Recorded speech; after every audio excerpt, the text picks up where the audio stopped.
Donc Saint-Jean-de-Maurienne est une ville de 9 400 habitants, donc la capitale de la vallée, berceau de la famille de Savoie, et donc ville qui aujourd'hui est au cœur de toutes les préoccupations, de toutes les attentions, puisque c'est à Saint-Jean-de-Maurienne et dans le canton qu'on aura et qu'on a le seul endroit où le TGV passera à l'air libre et où malheureusement il n'est pas possible de faire des tunnels.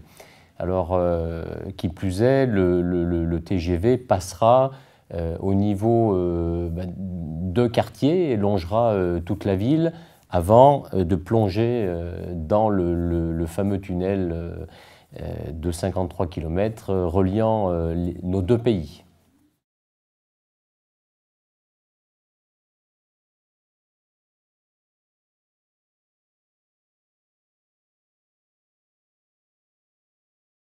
Alors aujourd'hui, au-delà d'habitations particulières, nous avons une trentaine d'entreprises qui sont sur l'emprise du tracé prévu pour le Lyon-Turin.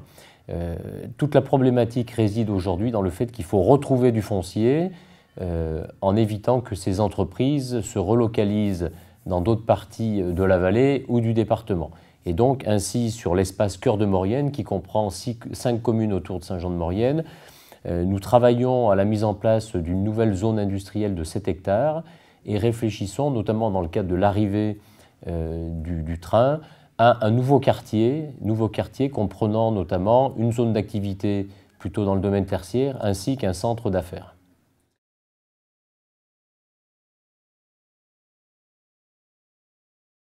Alors aujourd'hui, l'État, Lyon-Turin Ferroviaire, les collectivités locales, le département, la région, c'est vrai que ce n'est pas toujours évident. Ce n'est pas toujours évident, d'autant que les choses ne sont pas encore bien établies pour la mise en place de la procédure grand chantier.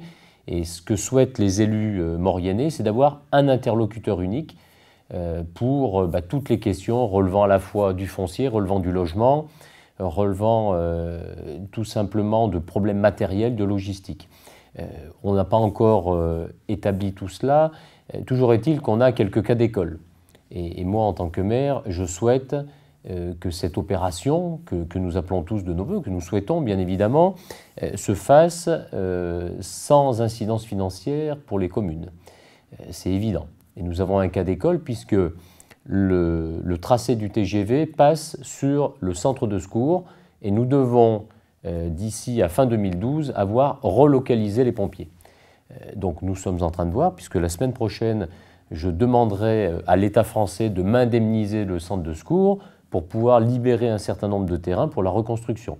Mais il est bien évident, puisqu'on est à peu près sur une estimation à 3 millions d'euros le centre de secours actuel, une prévision de 10 millions pour le futur, il est hors de question que les collectivités locales financent ces 7 millions qui restent à trouver. Et moi j'ai toujours dit, on n'est pas contre le projet, mais c'est un projet qui s'impose à nous, donc il faut que les promoteurs du projet financent les infrastructures qui sont détruites et qui se trouvent sur le tracé actuellement prévu.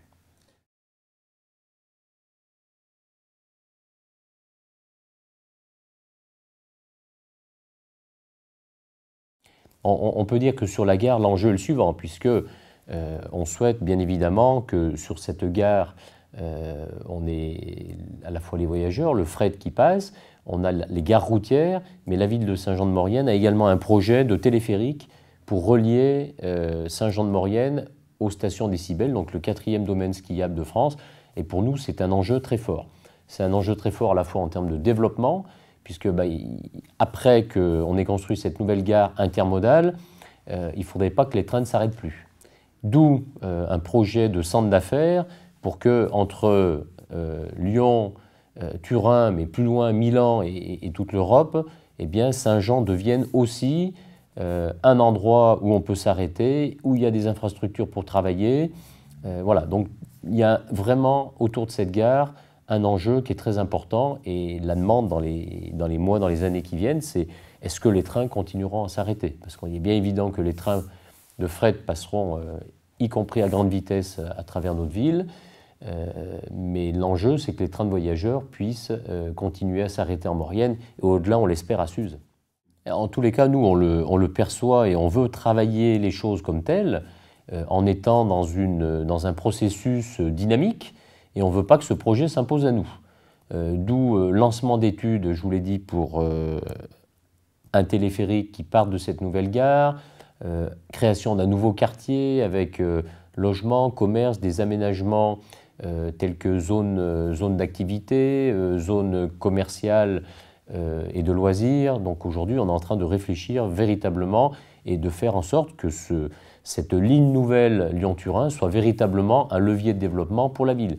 Et ce levier de développement doit être dans l'axe touristique, puisque nous avons aussi lancé un grand chantier de rénovation du centre-ville, une rénovation de plus de 350 logements qu'on est en train de mettre en place, qui est en cours, une grande politique touristique, notamment tournée vers le vélo. Et puis, Saint-Jean a été, début décembre, le Centre national du mieux vivre ensemble, puisque nous avons lancé les ateliers nationaux permettant de travailler sur le lien social, l'intergénérationnel. Donc, si vous voulez, pour nous, ce projet de gare et de ligne nouvelle est très, très, très intéressant. En tous les cas, on veut se placer dans une perspective dynamique plutôt que de subir les choses au dernier moment.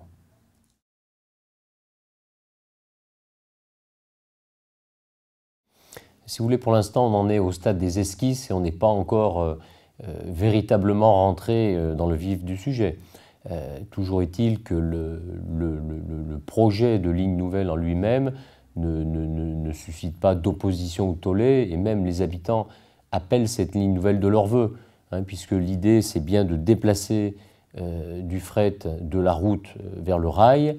Bon, à un moment ou à un autre, il faut en supporter les conséquences. Ça veut dire des trains qui passeront, pour certains habitants, Saint-Jean, mais aussi Villard-Gondran, sous les fenêtres. Mais je veux dire, il faut savoir ce qu'on veut. À un moment, il n'y a pas d'autre alternative que de passer soit par la route, soit par le rail. Et on souhaite que le plus rapidement possible, des engagements soient pris pour que ce fameux rail soit irréversible.